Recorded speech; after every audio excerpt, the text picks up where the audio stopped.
안녕하세요. 오늘의 상한가 종목은 조이웍스앤코입니다. 발음하기 좀 어려운데요.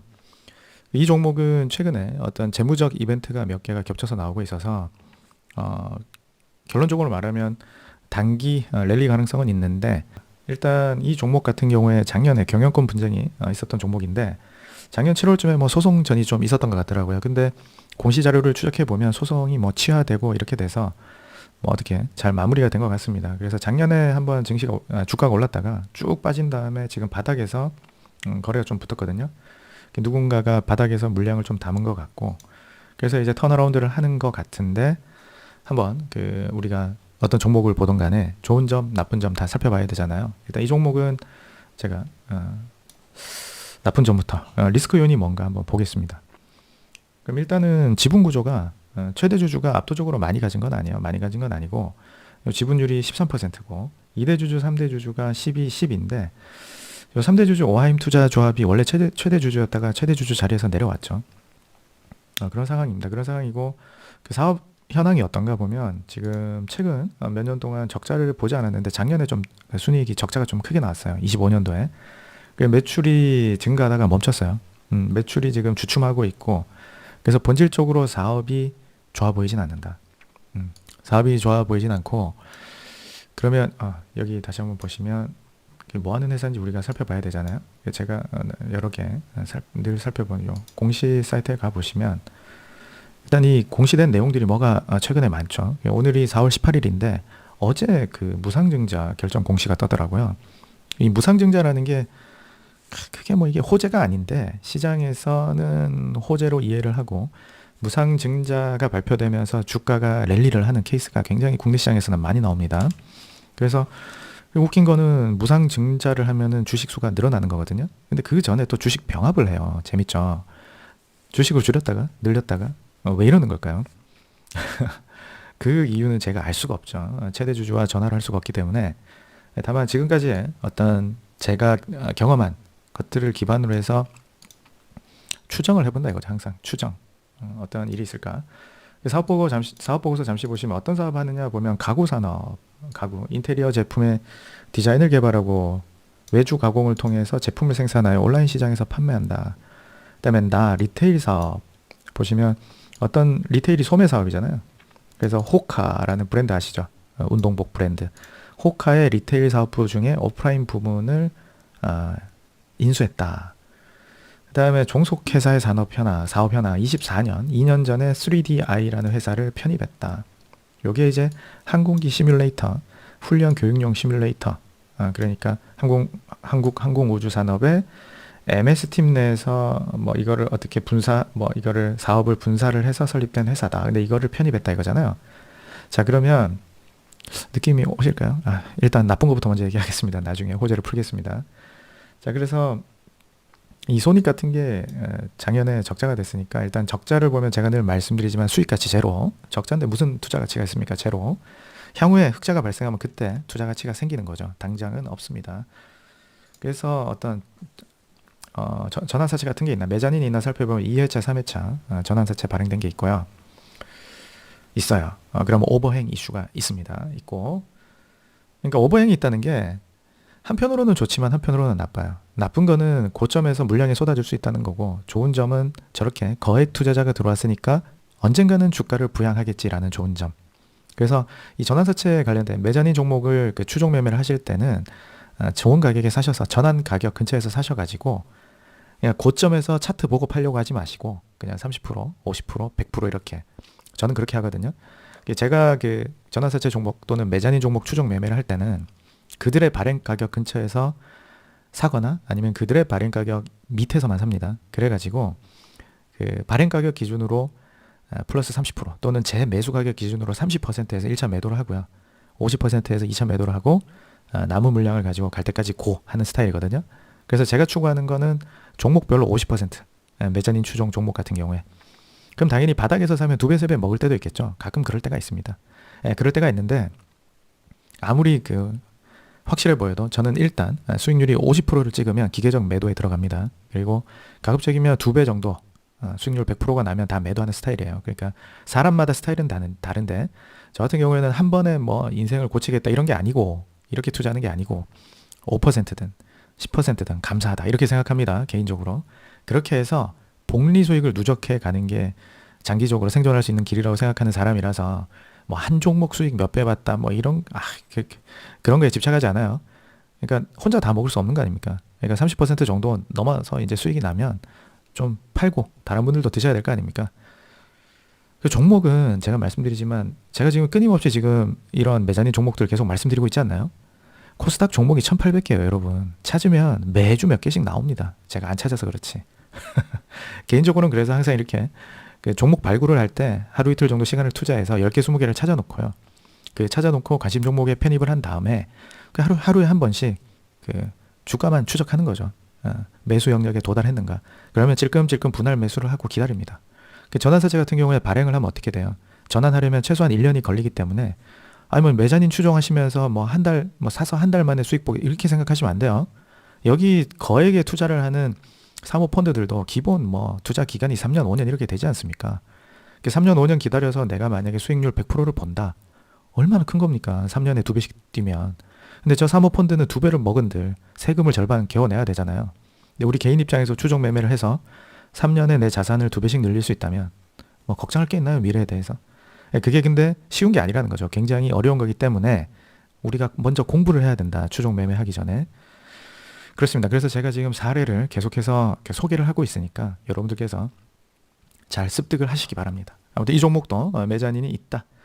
사채 권면 총액이 합치면 320억이고 남아있는데 요건 또 나중에 말씀드리기로 하고, 그 다음에 이게 매출 감소 수익성이 악화됐잖아요. 그래서 제가 하나 찾아봤더니 약간 사업 본업이 진짜 잘 안 되긴 안 되는 것 같아요. 여기 보시면 죄송합니다. 지금 검색이 멈췄는데 이렇게 그 사업 보고서 보실 때 여기 이제 찾고 싶은 거 이렇게 검색하면 바로 나오거든요. 평가 손실 이런 게 죄송합니다. 잠시만요. 네, 제가 그 녹화하기 전에 찾아봤던 게 여기 보시면 재고자산 평가 손실이라는 게 나와 있어요. 그래서 67억 원. 그러니까 재고가 늘었다는 거죠.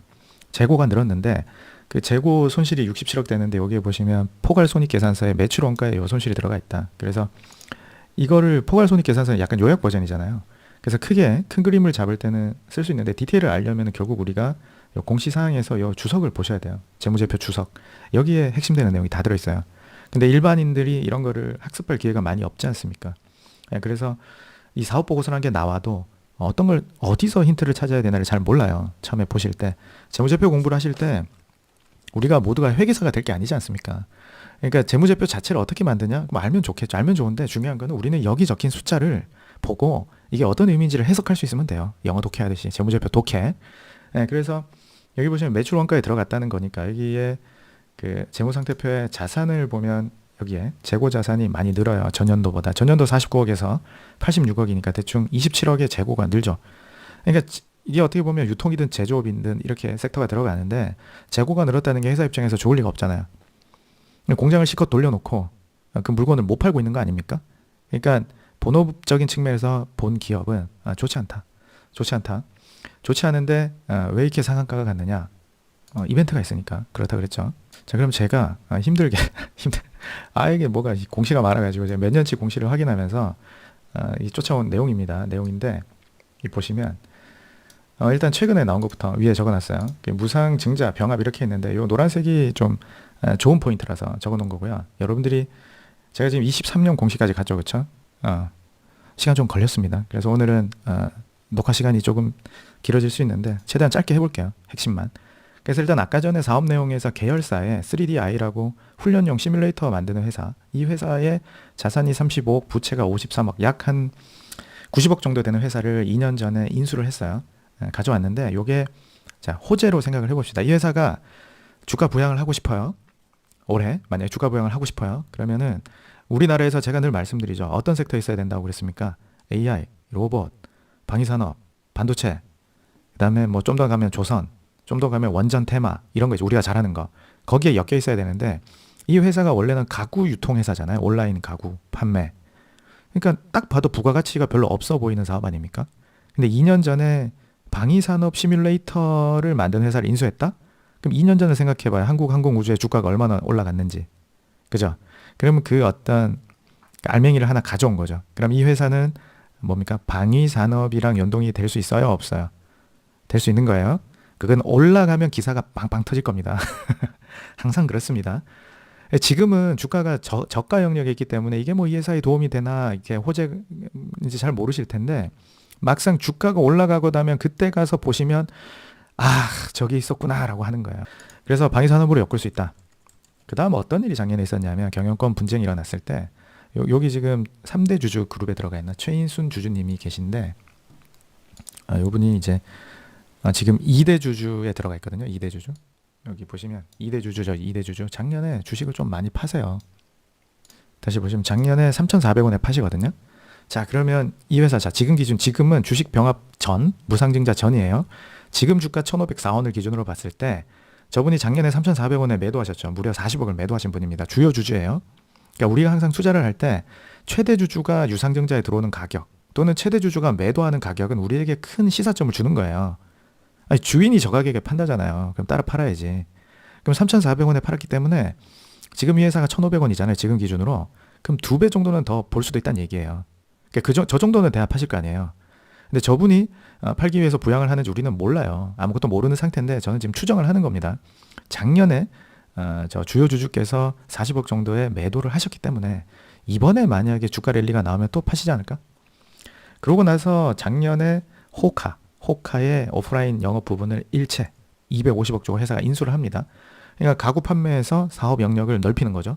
그러면 이거를 좋게 생각하면 어떻게 되는 거죠? 사업 구조 재편. 이해되시죠? 고부가가치 사업으로 사업 영역을 넓히겠다. 확장하겠다. 그런 거죠. 이게 나쁜 게 있습니까? 회사에 쌓여있는 돈을 가지고 그냥 썩혀 놓는 게 아니라 이게 잘 나가는 브랜드 인수해서 장사해보겠다는 건데 좋은 거죠. 그 다음에 2회차, 3회차 전환사채가 있는데 아까 보여드렸죠. 3회차 전환사채가 작년에 발행이 돼요. 정정 공시가 올 1월 달에 뜬 건데 청구 기간이 올 8월부터거든요. 지금 4월 말이죠. 4월 하순으로 접어드는데 8월 달까지 이게 랠리가 되나? 그럼 이 물량들도 쏟아질 수 있겠는데? 그럼 이 물량들은 전환 가격이 얼마죠? 3,175원. 지금 주가 얼마죠? 1,504원. 그럼 주식 병합, 무상 증자를 거치게 되면 요 전환 가격들이 다 다시 세팅이 되거든요. 그거는 그 이후에 공시가 나올 겁니다. 전환 가격 조정 이렇게. 네. 그래서 이걸 보시면 일단은 뭔가 작년까지 뭔가 재료가 좀 만들어진 것 같고 그 다음에 여기 3회차 전환사채 투자한 주체가 상상인 그룹이거든요. 상상인에서 거의 다 들어와요. 110억이나. 그 2회차 전환사채는 24년에 이렇게 발행된 거긴 한데 이게 상당 부분 만기 전 취득을 해서 없어진 부분도 있고 여기 200억 중에 90억은 이미 전환해서 팔았는데요. 이게 작년 7월에 많이 못 먹었어요. 전환가가 2,800원인데 이 7월 차트를 보시면 작년 7월입니다. 작년 7월 말경의 가격을 보시면 대충 3,000원, 그러니까 저점 2,600원이고 고점이 3,400원이거든요. 저분들 전환 가격이 얼마였습니까? 2,820원. 그럼 전환사채 투자자들이 2,820원에 주식을 전환해서 3,200~300원에 팔았다면 이게 수익률이 얼마입니까? 한번 해볼까요? 3,300원에 팔았다고 가정을 해보면 전환사채 투자자들도 17%밖에 못 먹은 거예요. 근데 200억 중에 90억. 근데 뭐 100억 넣어서 17%면 훌륭하죠. 근데 세금 떼야 되니까 그런 거 생각하면 그렇게 뭐 나이스한 것 같지는 않고. 제가 늘 말씀드리지만 무슨 매자니 투자하면 다 뭐 대박 나냐 아니라니까요. 이렇게 큰 돈을 태우신 분들도 항상 고수익을 보는 건 아니다. 그런데 은행 이자랑 비교해 보십시오. 100억대 투자금 경우에 은행 이자 대비는 훨씬 성공한 거죠. 17%니까. 근데 아직 저게 남아 있어요. 그래서 2회차 사채가 남아있는데 사측에서 만기 전 취득을 하거든요. 취득을 하다가 최근에 여기 2월 26일에 만기 전에 취득해 놓은 것 중에 약 얼마예요? 28억 원을 다시 팝니다. 자기 사채로 들고 있다가 소각하지 않고 그 전환 사채를 말소시키지 않고 다른 사람한테 다시 판 거예요. 근데 이걸 만기 전에 취득할 때는 27.9억에 취득을 해요. 27.5억짜리를. 표면 금액은 27.5억인데 이걸 27.9억에 다시 산 다음에 27.9억에 산 것을 28.05억에 다시 팔아요. 그러니까 아주 찔끔 수수료 차익을 남긴 거죠. 그래서 실제 2회차 전환 사채는 저게 다시 매각이 되면서 시장에서 전환 가능한 금액이 한 38.8억으로 늘어났어요. 근데 이거는 청구 기간이 이미 지났기 때문에 주가가 오르면 언제든지 바로 청구할 수 있는 물량입니다. 그래서 요게 2월에 누군가가 사가잖아요. 뭐 그냥 사갔겠습니까?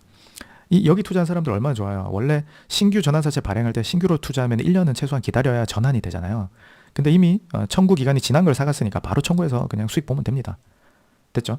그러고 나서 그 지난주에 이상한 공시들이 나온다면 무상증자, 주식병합. 주식병합이 5대1이에요. 5대1 비율이 5개를 하나로 합친다고요. 그러면 주식병합 전에 2,440만 주 가량의 주식이 병합 후에 490만 주로 줄어요. 근데 이게 그러면은 병합해서 신주를 재상장해야 되기 때문에 거래 정지 기간이 있거든요. 오늘이 4월 18일인데 5월 6일부터 26일까지 거래 정지고 그 다음날 재개돼요. 그러면 거래 재개되자마자 5월 28일이 무상증자 신주 배정 기준일이거든요. 주식 병합 후에 거래 재개되면 그 다음날이 기준일이 되고 그 다음날 권리락이 나올 겁니다. 그러면 이게 웃긴 게 주식을 이게 5분의 1로 축소했다가 다시 무상증자하면 주식이 또 늘어나잖아요. 이거 왜 하는 겁니까 도대체? 줄였다 늘렸다. 이거 왜 하는 걸까요? 이해가 안 되죠. 근데 무상증자를 하게 되면 주식 병합을 하지 않고 무상증자를 하게 되면 총 주식 수가 예를 들어서 지금 신주가 기존 주식 하나당 3주를 주는 건데 이게 주식 병합을 안 했다면은 이게 4배로 늘면 대충 9천 몇백만 주로 주식이 늘어요. 그러면서 주가는 동전주가 되겠죠. 이해되세요? 근데 우리 동전주 되면 앞으로 상장 폐지되잖아요. 그러니까 그 상폐 규정을 모면하면서 무상증자를 하기 위해서 병합을 먼저 하는 것 같아요. 그 병합을 하면 예를 들어서 5대1이니까 병합 끝나고 재상장 될 때 5배로 뻥튀기가 되잖아요. 주가가. 그럼 지금 1,500원 기준으로 생각을 하자면 이게 7,500원에 거래 재개가 될 거란 말이에요. 그러고 나서 무상증자를 하면 다시 4분의 1로 줄어들겠죠. 그러면 한 1,800원으로 다시 줄어들어요. 그렇게 해서 다시 시작되는 거예요. 그러니까 이게 굉장히 뭔가 이벤트성으로 뭔가 기대할 게 보이는데 이제 여기서 경험이 좀 부족하신 분들이 디테일을 놓치셔가지고 손해볼 가능성이 좀 많거든요. 그래서 오늘 계산을 좀 잘 해보시라는 겁니다. 잘 해보시라는 거예요. 저는 원래 코스닥 종목 좋아하지도 않고 이런 이벤트가 있으면 그냥 잠깐 들어갔다 나오는 성격인데 일단 이 종목 같은 경우에 그 차트를 보고 그 뭔가 여기에 누군가 들어왔다면 한번 보세요. 이게 주가가 하락하는 흐름에서 이렇게 거래가 뻥뻥 터지는 날이 한 달 간격으로 이렇게 몇 번 있었죠. 그럼 이때 누군가가 들어온 거라면 이 사람들 가격이 얼마일까? 그걸 추정을 해보시면 되잖아요. 막 따라 붙지 마시라는 거예요.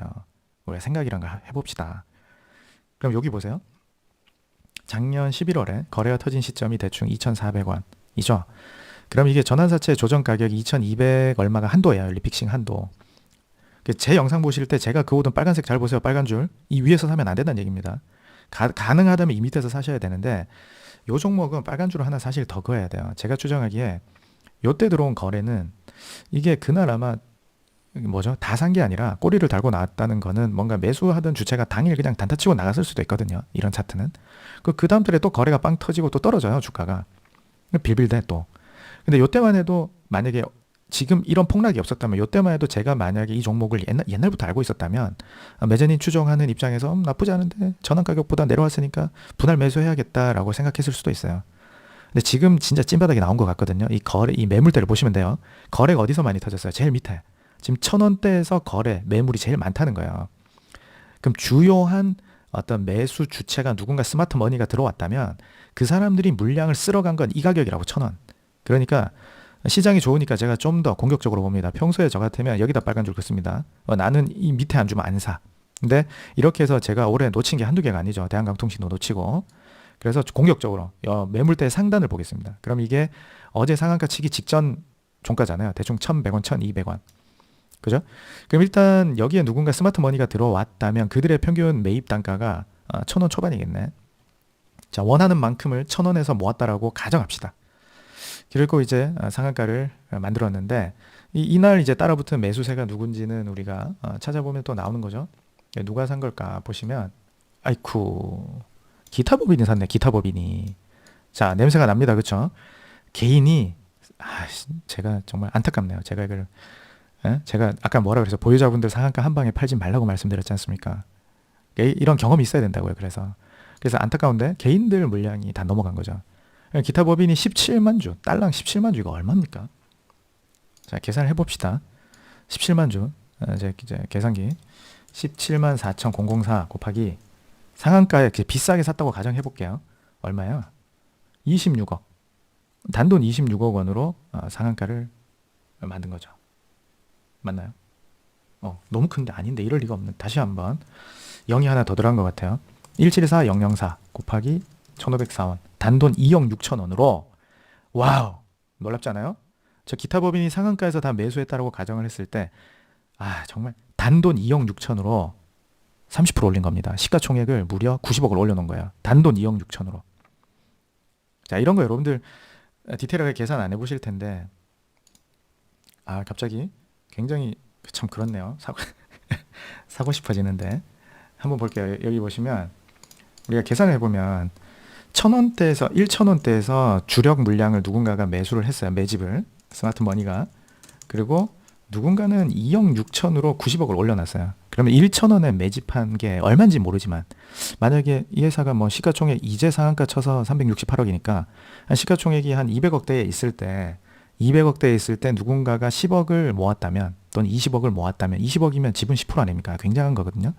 한 10억을 바닥에서 누군가가 샀다면 그게 지금 하루 만에 15억이 된 거잖아요. 아니에요? 단돈 2억 6천 누군가가 사줘서. 그러니까 여러분들이 생각하실 게 있잖아요. 1,000억짜리 회사가 시가총액이 2,000억이 되면 시가총액이 2배가 되니까 이거 2배 올리려면은 누군가가 1,000억을 넣어줘야 돼라고 생각하시면 안 된다고요. 1,000억짜리를 2,000억으로 만드는데 필요한 돈은 얼마 안 들어요. 지금 보셨잖아요. 시장에서 매물이 많이 쏟아지지 않으면 일부 거래만 통해서 상한가를 보낼 수 있다면 그냥 얼마 안 들여서 그냥 몇십억 움직일 수 있는 거거든요. 자, 그러면 이 종목은 냄새가 나는데 일단 요거 보셨죠? 그럼 우리가 만약에 이거를 추종 매매를 한다면 얼마 정도로 세팅하는 게 좋을까? 제가 정말 공격적으로 1,200원 잡아놨는데 상한가가 나왔기 때문에 다음 주 월요일에 아마도 연속 상한가가 나올 가능성도 있고요. 아니면 누군가 스마트 머니가 원하는 가격대가 있을 거 아니에요. 그들도 막 사진 않고 수익 봐야 되니까. 그리고 이게 시장에서 매수세가 들어와서 우리 개미들이 추격 매수를 하기 시작하면 또 물량을 넘겨버리면 그만이거든요. 그래서 그런 관점에서 타진을 해보면 일단 2,000원 밑에서 사긴 사야 되고 이게 1,500원에서 한 번 더 상한가가 가면 대충 2,000원이거든요. 근데 저는 지금 여기 갭을 봤을 때 여기 갭 있잖아요. 갭. 하락할 때 하락 갭. 보통 갭을 우리가 채운다라고 하니까. 상승 갭은 올라가서 내려와서 채우고 하락 갭은 내려왔다 올라가서 채우는 거거든요. 일단 갭선까지 왔어요. 그래서 갭을 이게 강하게 뚫으면 아마 이 갭에서 추격을 해도 먹을 게 좀 있지 않을까? 저는 그렇게 생각을 해요. 그래서 주식 병합을 우리가 당해야 되잖아요. 그 거래 정지 전에 사게 되면 주식 병합 당해서 이제 거래 재개되면 팔면 되거든요. 근데 거래가 재개가 되면 무상증자 권리락을 하면 또 오래 들고 있으면 권리락을 맞을 수 있으니까 만약에 이벤트성으로 하겠다라면은 제가 봤을 때 지금 가격 근처에서 매수를 해서 거래 재개 또는 거래 정지 전까지 만약에 랠리 나오면 단기로 그냥 일주일 정도 보고 잠시 투자했다가 회수하면 되지 않을까? 약간 그런 생각이 듭니다. 근데 알 수 없기 때문에. 그래서 이런 거를 제가 신규 추격하시는 분들을 위해서 제가 영상 녹화하는 건 아니라는 거 아시죠? 몇 개 들어보시면 보유자분들께서 이게 보시면 얼마나 마음고생 많이 하셨겠어요. 작년에 이게 한 3,000원에서 놀잖아요. 근데 쭉 내려와서 지금 신저가를 썼단 말이죠. 최저가 795원. 여기서 손절하신 분들이 제일 타격이 큰 거고. 그러니까 800원까지 갔던 주가가 1,500원을 왔으니 거의 2배잖아요. 바닥 대비. 그러니까 금요일에 많이 터진 것 같은데 그분들 아마 제가 봤을 때 수익인 분 별로 없을 것 같아요. 이게 작년 주가 레벨을 보십시오. 대부분 개미들이 2,000원 이상에 물려있지 않을까. 이렇게 이게 장기 주가를 보시면 보이시죠? 그렇죠? 그렇기 때문에 이 종목은 좀 그렇다. 그리고 여기 하나 좋은 점이 하나 있어요. 이게 누가 이 랠리를 통해서 뭔가 나가려고 하는지 모르겠지만 여기에 지금 최대 주주로 있다가 물러난 회사 있잖아요. 여기 이게 회사를 양수에서 들어오거든요. 오하임 투자조합이라고 지금 3대 주주인데 이 오하임 투자조합 이 회사를 매수한 가격이 주당 3,350원입니다. 3,350원. 이거 얼마까지 갈까? 그죠? 그러면 전환사채 투자자들의 전환 가격은 리픽싱 한도가 한 2,200원. 그 다음에 3대 주주의 이 회사 인수 가격은 3,350원. 와우. 그러면 1,500원에 사는 거는 길게 봤을 때 나쁘지 않겠네. 근데 이런 대주주들은 그게 뭡니까? 팔고 나갈 사람들이 아닐 수가 있어서 이 물량이 뭐 예를 들어서 나가려고 뭔가 주가 부양을 하는 거다라고 보기는 좀 어려운 면이 있긴 하거든요. 최대 주주가 그렇진 않으니까. 근데 만약에 이쪽 2대 주주 쪽에서 어제가 아니라 작년에 매도가 나왔잖아요. 그죠? 2대 주주가 3,400원에 매도를 했으니까 그분들이 만약에 추가 매도를 하겠다라면 상단은 대충 그 정도 영역에 맞춰놓고 이렇게 1차 매물벽이 되는 거죠. 근데 만약에 랠리가 나와서 그런 물량까지도 시장에서 흡수를 해준다면 더 갈 수는 있는 건데 일단 만약에 누군가가 금요일에 상한가 추격을 하셔서 여기 1,500원에 매수하는데 성공하셨다면 고점을 우리가 잡을 때 일단 한 3,000원 정도까지 랠리가 나오면 그때부터는 매도 관점으로 전환하는 게 어떻겠는가.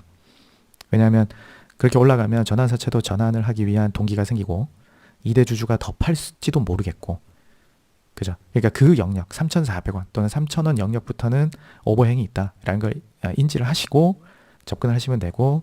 오늘 굉장히 이야기가 길어졌는데요. 아무튼 도움이 되셨으면 좋겠습니다. 오늘은 여기서 마치겠습니다. 수고하셨습니다.